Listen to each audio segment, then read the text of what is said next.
Hello, everyone. Welcome to the Hot Shop at the Museum of Glass. We're working with our resident Hot Shop team today on a series of these beautiful decanters. You can see an example of one on the pedestal right over here. And right now, they're adding the color in the powder booth. It's a powdered, concentrated colored glass that gets sifted over the surface and then placed into the reheating chamber to melt that into the surface. And we have two separate colors. We have a turquoise and a lavender that you can see right over here. So right now we're just establishing those colors.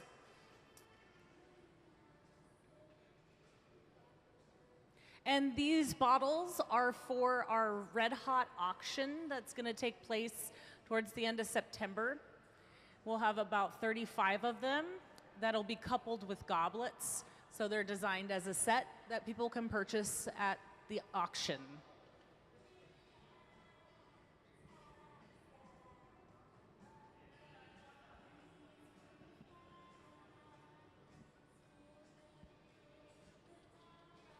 Here you can see a camera shot inside the powder booth to give you an idea of how they're applying the color.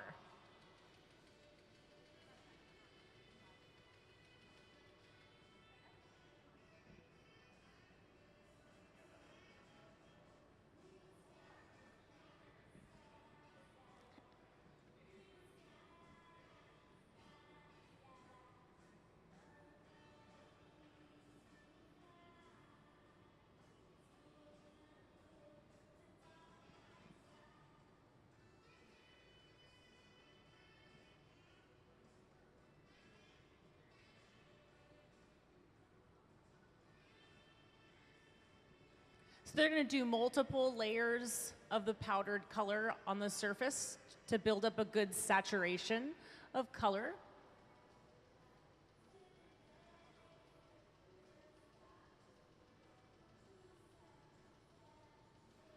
The powdered colored glass is a glass formula with metal oxides in it that's made at a manufacturer. And that glass formula is compatible with our clear glass.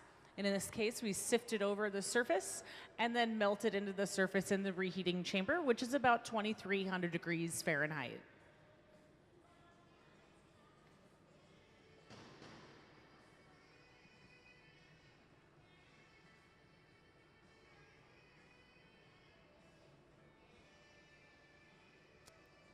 For those of you who just arrived, this is what we're working on right over here. We're doing a series of these to sell at our auction. That's going to happen at the end of September. So right now we have a bubble on the blowpipe that we've been sifting the two tones of color onto. And it takes multiple layers to build up a good saturation, and then they'll begin to blow the form.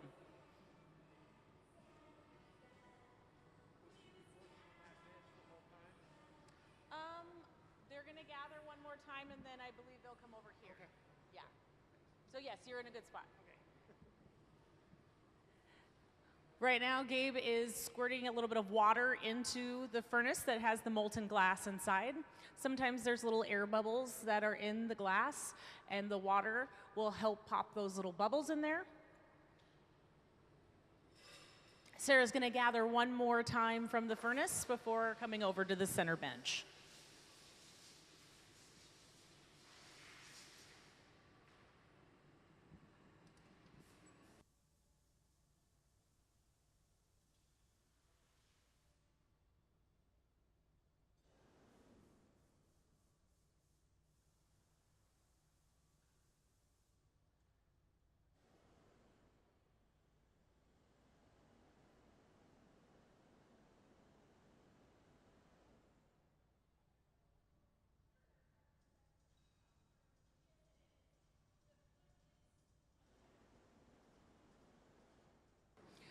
The foot matches the stopper, but it is actually attached to the bottle, and the stopper is made separately.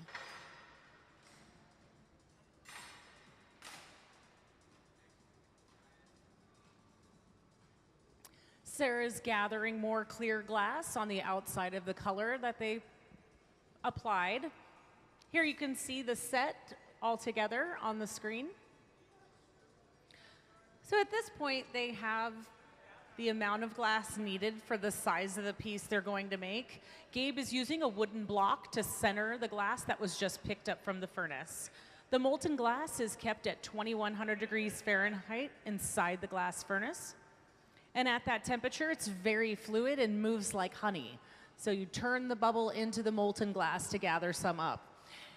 When it's that fresh gather, if you stop turning the pipe, that glass would just drip off onto the ground. Now Gabe is using a newspaper pad that's soaked in water, and that just allows him to use his hand movements to shape the glass.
As you can see, now Nick is blowing through the end of the pipe to inflate the bubble as Gabe continues to shape it on the other side.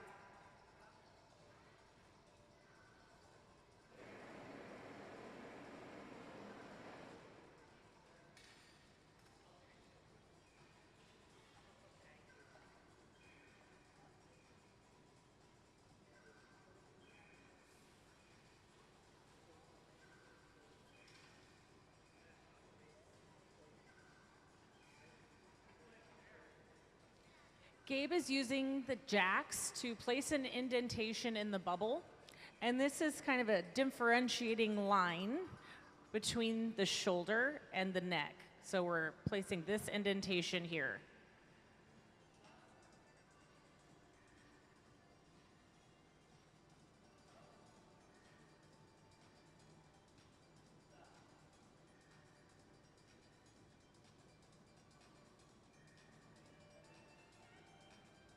And now he's going to place the jack line, which is an indentation in front of where the glass is attached to the pipe.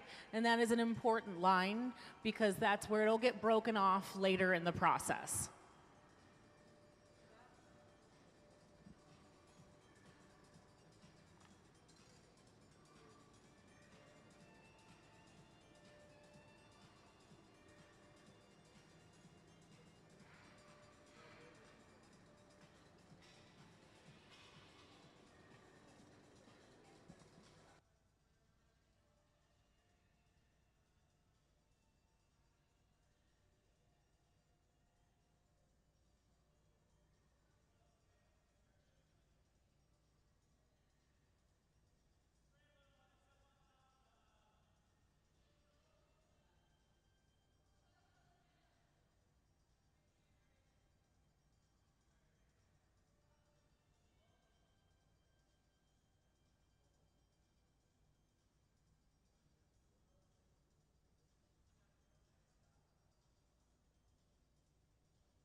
So over on the other side, while they're continuing to work on shaping the bottle, Nick is on the other side. He just gathered some clear glass onto the end of a solid pipe.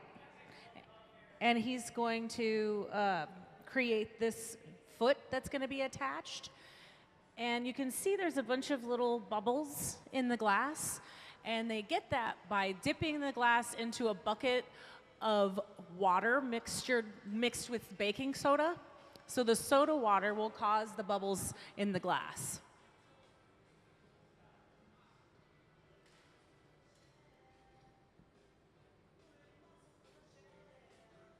So you just dunk that into the soda water.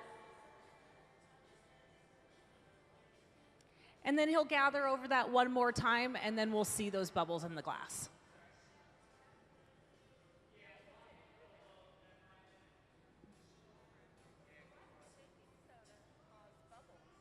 It just kind of flares up, and the sodium in there, it acts as a flux, but what's really happening is the surface is also being shocked from dipping it in the cold water, and it separates, and then the soda, so we could do it without the soda, but the soda just causes more bubbles. Okay. It depends on what you're wanting it to look like. So if we just went straight water, it would cause the surface to crack, and then when we gather over it, little air bubbles will be trapped in there. But again, the soda just it increases that chemical reaction.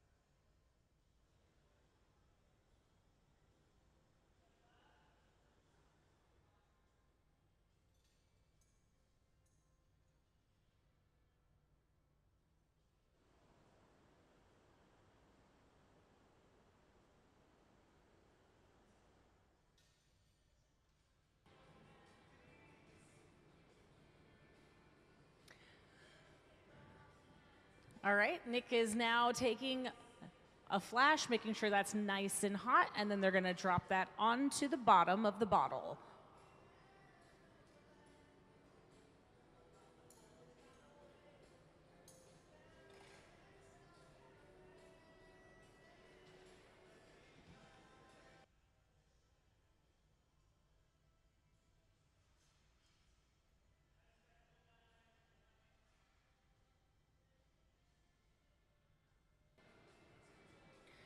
And now Gabe is using a graphite paddle to shape that bit of glass, kind of a flared foot shape.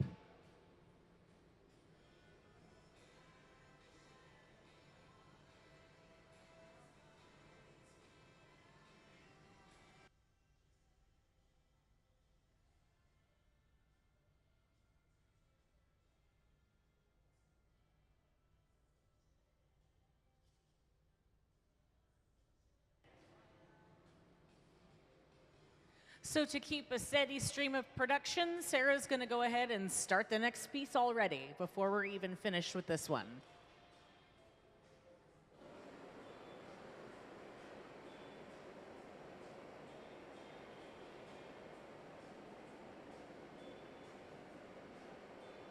Gabe has calipers to make sure that the measurements are consistent between each of the pieces.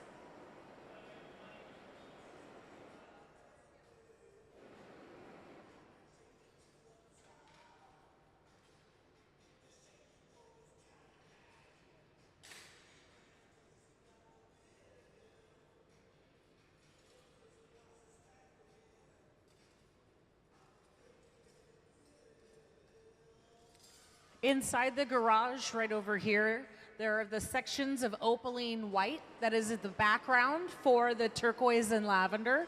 Sarah's going to start by picking one of those up. You want to gradually heat that, so she just brought it over to the hot side since the heat source is on this side of that oven.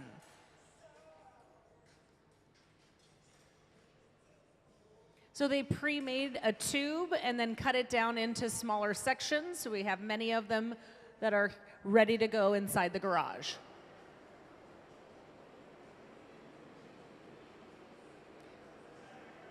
Next, they're going to transfer this piece onto a punty by attaching that on center on the bottom of the foot. Once that's securely attached, they'll break it off of the blowpipe and have access to shaping the lip of the bottle.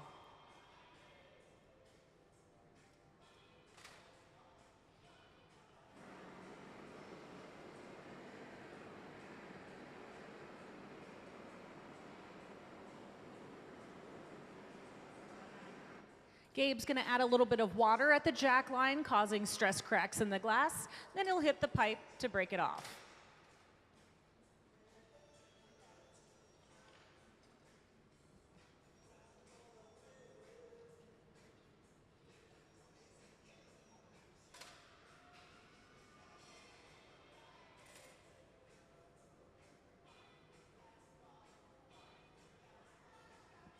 Just a few adjustments here to make sure that that bottle's on center now that it's transferred onto the punty.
Gabe just flared open the lip to use as a handle and stretch out the neck.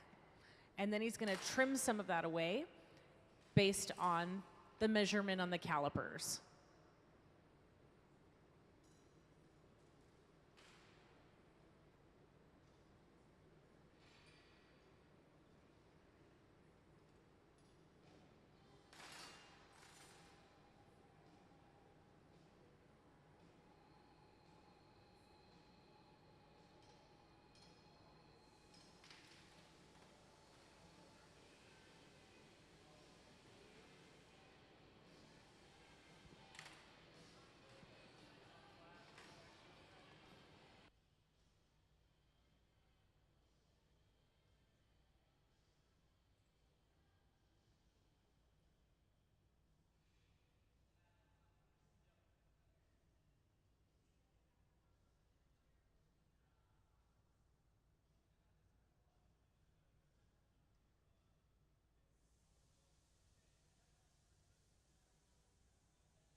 So once they have the neck and the lip shaped, this is going to go into an annealing oven. The annealing oven is there to slowly cool the glass over a period of time so that it doesn't crack from thermal shock. These will go overnight inside the annealer. Sarah's gathering up for the next piece. The clear glass inside the furnace is kept at 2100 degrees Fahrenheit, and at that temperature, it moves like honey. If Sarah were to stop moving the pipe, stop turning, it would drip off onto the floor.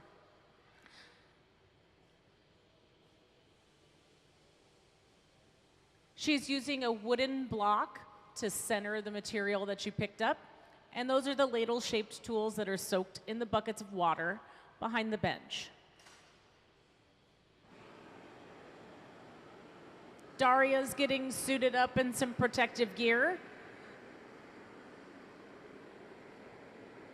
She'll be the one to carry this from the bench and place it inside the annealing oven. And the glass is right around 1000 degrees Fahrenheit still, which is the low end of the working temperature where the glasses stop moving. Those are Kevlar gloves to protect her from the heat.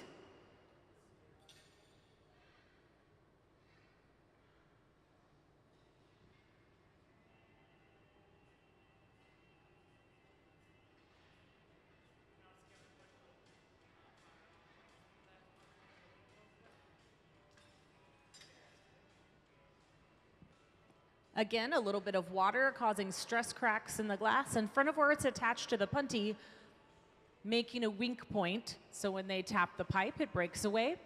Then they're gonna use the oxypropane torch to fire polish the bottom of that.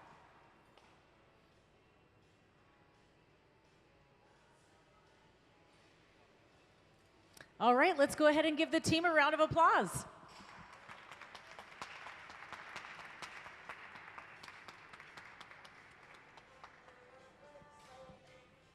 And again, it's on to the next one. Here is the finished set.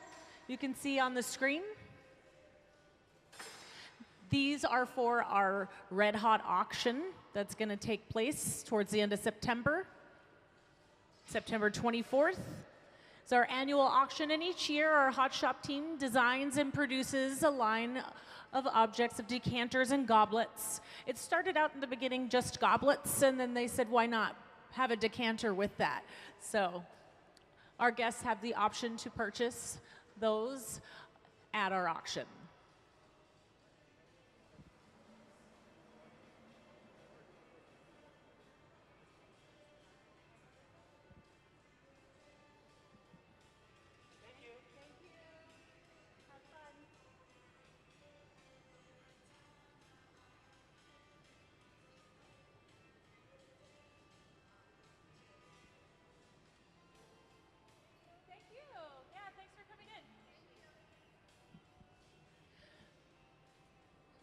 So right now they're adding the turquoise powdered color to the surface of the clear glass. Again, it has a layer of opaline white behind that, and that's just going to help that color kind of pop a little bit more.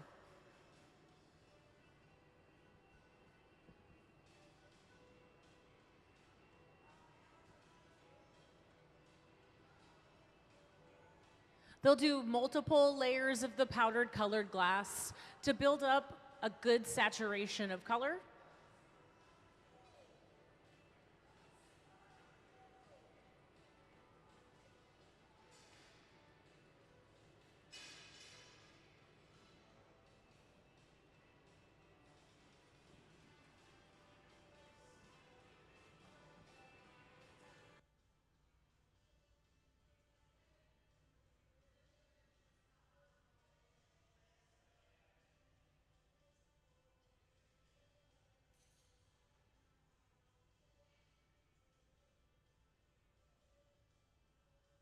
While they're building up the color on the bubble, Gabe is going to go ahead and make one of the stoppers to fit in top of the bottle. The bubbles that you see in there is caused by dipping it into soda water. So you saw him just dunk that into some water with some baking soda in it. And then when he gathers over it again, you'll see all the bubbles inside.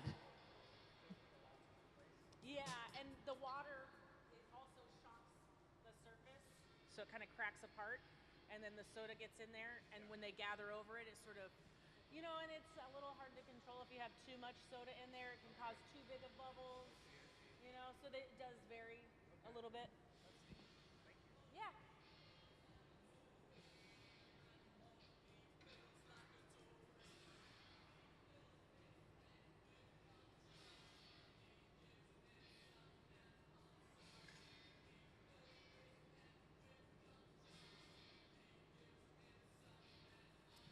And now they're applying that lavender color of powder to the outer tip of the bubble because you can see that there's two tones. We did turquoise first and then lavender.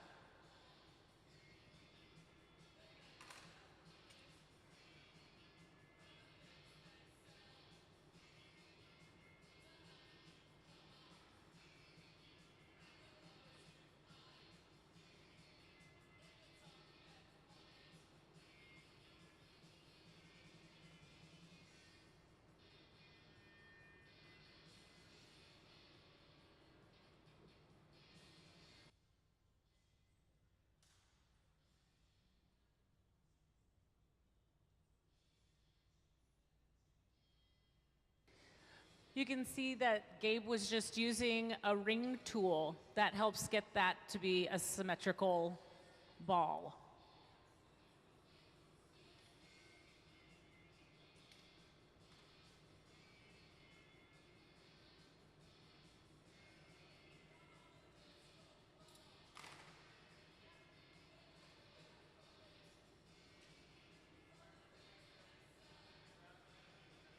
All right, so now that stopper's all done. He's going to place that into the annealing oven as well.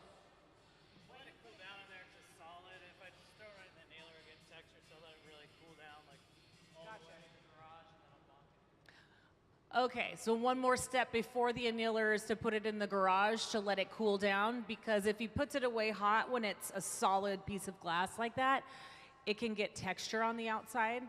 So they're just gonna kind of gradually cool that down and then go ahead and place it in the annealing oven.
All right, Sarah's going back over to the glass furnace to take another gather. Again, at 2100 degrees Fahrenheit, the glass is very fluid and moves like honey. She's going to strip a little bit off by stopping turning the pipe. We'll collect that clear glass there, and later we can break it up and charge it back into the furnace. They just wanted a little less glass than that first one we did, so we'll go ahead and keep doing a strip on that second gather. Using the wooden block that's soaked in a bucket of water behind the bench, Gabe is centering the glass to create a symmetrical bubble on the end of the pipe.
Daria was blowing through the end of the pipe to inflate the bubble as Gabe was shaping it. Then they just added an indentation which differentiates the neck and the shoulder. So they placed an indentation here and then an indentation where in front of where it's connected to the pipe, and that's where they'll break it off later in the process.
Gabe has a couple of sets of calipers, one to measure the diameter of the body, another to measure the length of the bottle, trying to get them to be consistent. Nick is preparing a separate bit for the foot, which is solid clear glass that he's dunking in soda water, again to make those bubbles in the glass to match the stopper on top of the bottle.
Now they're getting ready to drop that bit right onto the bottom of the bottle, and then Gabe will shape it using a graphite paddle.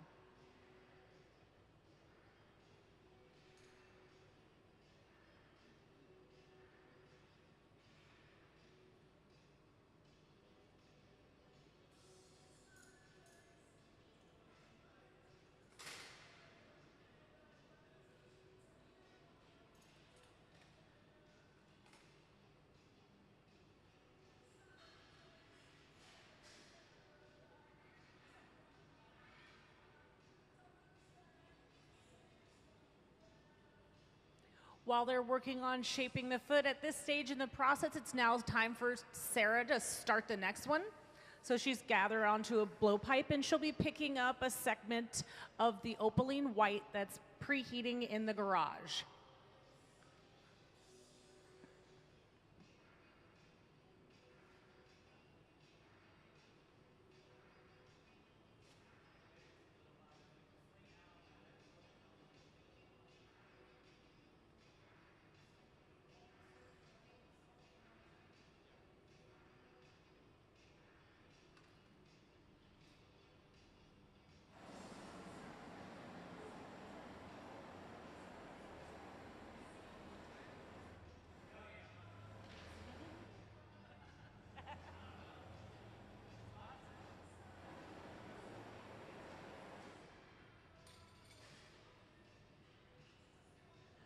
Next step in the process, they're going to need to transfer this onto a puntee that Nick will prepare. Once they transfer it, that gives them access to shaping the rest of the neck and the lip of the bottle.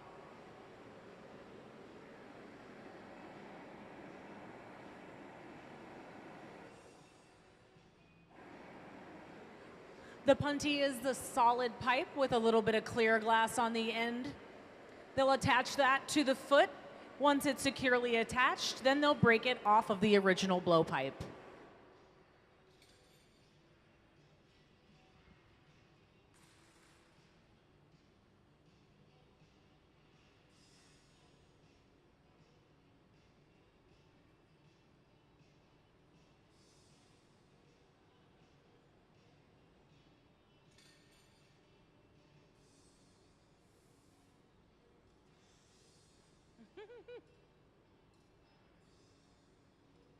They'll break it off the blowpipe at the jack line.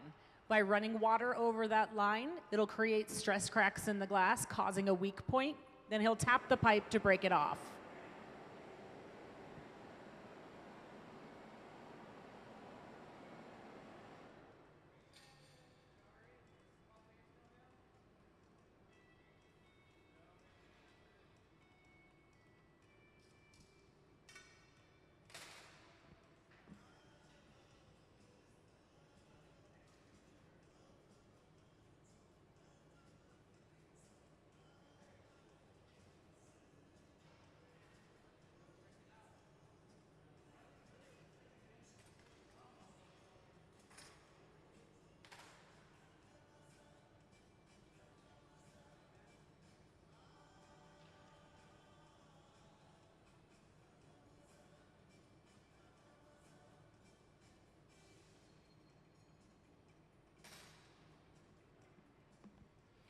Now they're going to focus the heat on the neck and lip of the piece, softening the glass so they can trim a little bit of that away and also stretch it some. It's thicker where it's attached to the blowpipe, so they'll need to trim some of that away. He also has calipers that will help him determine at which length to trim off the end of the lip.